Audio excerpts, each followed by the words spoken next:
লিখে ফেলি, সাথে সাথে লিখে ফেলি। লিখবো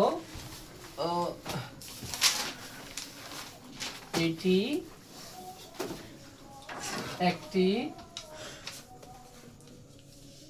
সমান্তর ধারা যার প্রথম পদ কি ধরি আমরা? প্রথম পদ কি ধরি? এ। প্রথম পদ কত আছে রে? এ সমান কত আছে স্যার? এ সমান 8। সাধারণ অন্তর কি বলি স্যার আমরা? ডি। সাধারণ অন্তর ডি বলি। ভেরি গুড, তোরা বুঝতে পারছস তাইলে। সাধারণ অন্তরকে কি বলে আদিত? ডি। ডি মানে স্যার দ্বিতীয় পদ বিয়োগ প্রথম পদ। তাহলে 11 মাইনাস 8, তাহলে 11 থেকে 8 বিয়োগ করলে কত হয় স্যার? 3। ধরি n তম পদ। সর্বশেষ পদ কত জানি বলছে স্যার? 392।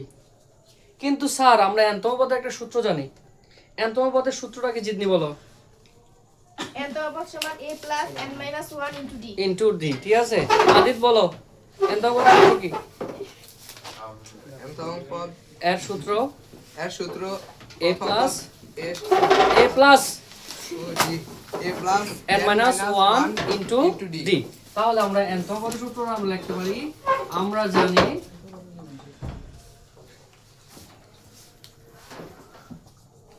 জানি n তম পদ সমান a plus n minus 1 into d। সামনে দিকে তাকাই। এখন লেখা বন্ধ করি স্যার। দেখি স্যার আমাদের a এর মান কত? এর মান 8 প্লাস n এর n মাইনাস আর মাইনাস 1 d এর মান কত স্যার? 3। কিন্তু n তম পদ কিছুক্ষণ আগে আমরা কত ধরছি স্যার? 392 বা 392।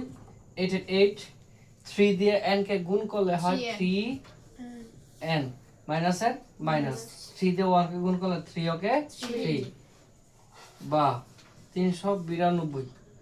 8 থেকে 3 গেলে থাকে কত স্যার? 5 যোগ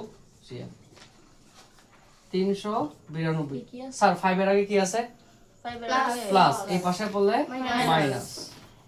অঙ্ক দেখা যায়? অঙ্ক কতটুকু দেখা যায়? এতটুকু। আচ্ছা, তাহলে আমরা এখানে চলে আসি স্যার। দেখি 392 5 এর আগে কি আছে? প্লাস না? এই পাশে পড়লে মাইনাস। এবার এই পাশে রইল কি স্যার? 3n বা 392 থেকে, আমি ভুল করতেছি, 392 থেকে 5 বিয়োগ করলে কত হয় স্যার? 392 থেকে 5 বিয়োগ করলে হয় 387 না রে মারুফ? 387। এখানে রইল 3n।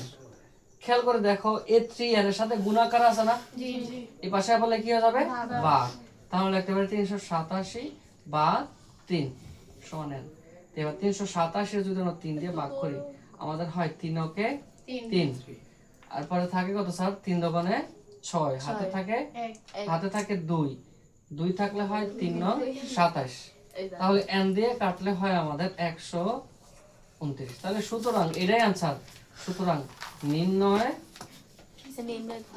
নির্ণয় সংখ্যাটি 129। আমরা তুলে ফেলি স্যার। নির্ণয় সংখ্যাটি 129। বুঝতে পারছি?